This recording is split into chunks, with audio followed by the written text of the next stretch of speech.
Yo, what's up, Plum? How you doing? My name's Lady Gaga, and I'm changing the world one sequin at a time. Lady Gaga isn't an accident, and here's what you can learn from her community building, vulnerability, and high performance art on your own journey to be famous.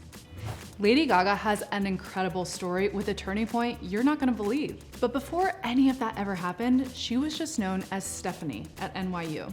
Now, Lady Gaga was playing piano and taking acting lessons since she was a kid. Obviously, she's talented, that's why she got into NYU. But talent isn't the only reason that she's a pop star, because if so, everyone in her class would also be famous. So at this point, she hadn't even become Lady Gaga. While she was at NYU, she was just exploring things, trying things out, and trying to figure out how to become famous. But even though she hadn't found it yet, she knew that she was going to be famous. Fame for me is not external, it's internal. So I've been famous for a long time. Now, a fun fact is that while she was at NYU, the other students in her cohort actually made a Facebook group called Stephanie Will Never Be Famous. Just because you have haters at the beginning doesn't mean that you aren't meant to be famous. And this was just the beginning of Stephanie's hardships towards becoming famous. But her belief in herself and her commitment to her vision was louder than the other people's voices, and that's what kept her going. So during her time at NYU, she started to get into the music scene, but only at really small clubs and venues, just trying different things out. During this time of exploration, she would collaborate with many different artists and kind of try on their personas, trying out all different kinds of things from glam pop to a cappella. She tried rock and roll, and she even tried alternative. She would adopt the styles of the artists that she was collaborating with while she found her own voice. But remember, she was trying this out in front of actual audiences. Yes, they were small audiences. Sometimes there were maybe only 20 people, but she was willing to try something new in front of strangers.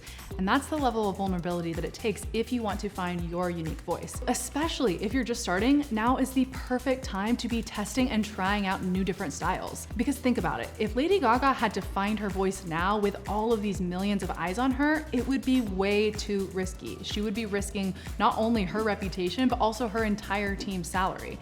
So a small audience is actually an opportunity. So the style that Stephanie landed on was actually inspired by Queen. Queen's song Radio Gaga was a big inspiration for her and actually lent to the name Lady Gaga. So Stephanie is out there performing. She's testing all of these different ideas, trying different genres, and eventually she finds the one that sticks, which is glam rock. Now she's out there, she's got her name, she's got her genre, and she is ready to take things to the next level. So what's the next step? She dropped out of NYU's program. That's right, she was so set on her vision and she knew that this was the right persona, and so she wanted to go all in on her dreams and start pursuing it full time. Now, I'm not necessarily saying that you should drop out of school. For Stephanie, it was the right option, but she still had a long journey ahead of her. It's easy to see now that it worked out for her, but it didn't quite at the time, and we'll get to that. So back to our story. Stephanie's dropped out, but now she knows her genre and she knows what kind of music she wants to create. So she starts collaborating with other artists in her genre in the New York City area. Now, these are small artists like Lady Starlight, but she's using this stage to help refine her character and to really go all in on this persona. A good example of how she started to do this was through her fashion. And at the time, she was also writing songs for other artists, becoming an even stronger songwriter. After going about this for years, really putting in all of her blood, sweat, and tears, she finally started to have some doors open to her as a songwriter. In fact, she signed with Def Jam Records in 2007, which was a huge break for her career. She's so excited, she's working on her music, creating her debut album, when she gets dropped. Now, Lady Gaga has actually gone on the record in interviews saying that this exact setback is what defined her career success. I am obsessed with fame and I love studying how artists get their big break. One thing that I have found in common is that so many artists, celebrities, thought leaders, they all have these big rock bottom moments right before they actually take off. In fact, I like to say you have to earn the right to inspire people. And what that means is living a life that's actually inspiring, which means taking any shortcomings and alchemizing them and turning them into success. Now, we're gonna get sciencey for just a second, but stay with me. So our brains have what's called neuroplasticity. This means that our brains are malleable and are able to adapt to change. Now, something you might not know is that when we are in high periods of stress, our brains actually become more malleable and have even greater neuroplasticity.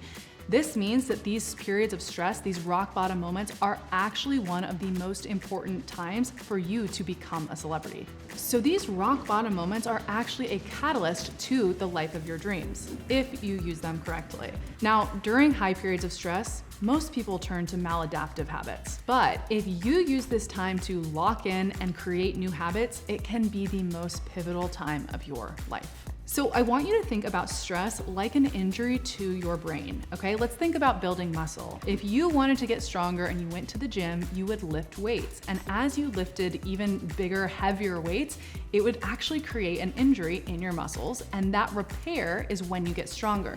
The exact same opportunity arises when you are stressed in your life. It is creating an injury to your brain and giving you an opportunity to repair it in a way that actually gives you strength. One of the ways that stress hormones modulate function within the brain is by changing the structure of your neurons, which means that stress actually physically changes your brain. Now, the only two times that you're going to have this level of neuroplasticity, one are when you're young, and two, when you're going through stressful times. So stressful times can actually be really pivotal to your career. And for Lady Gaga, that was definitely the case. She was absolutely devastated by being dropped. She was only signed for a short period of time, but once she got dropped, she was able to refocus, lock in, recommit to her vision, and make it even better. The real pivot came from her leveraging the setback. And then came her breakthrough. Now, there's very little research on what exactly happened between when she got dropped and when she had her big break. But this is usually where some sort of divine intervention kicks in. Now, I've seen in my own life and in many of my clients' lives that once you hit a rock bottom, that's when you actually are open and available to surrender. When you're finally open to be able to receive the opportunities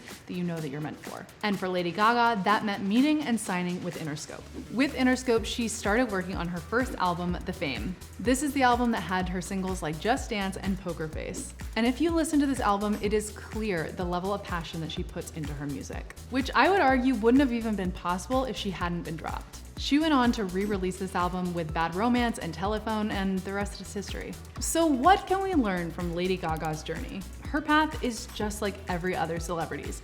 It requires talent, dedication, vulnerability, staying committed to her vision, and hitting rock bottom. So if you like this video and you feel like maybe Lady Gaga's story resonated with you, maybe you're at the beginning of your journey like where she was, then keep going, stay committed to your vision. And if you want to take things to the next level, I've actually created a free meditation for you. You can find it in the description. It's called the It Factor Activation, and it will help you turn on your celebrity energy so that you can be magnetic to audiences, gatekeepers, and opportunities. So let me know which celebrity you want me to break down next. And until next time, thanks for watching, and I'll see you soon.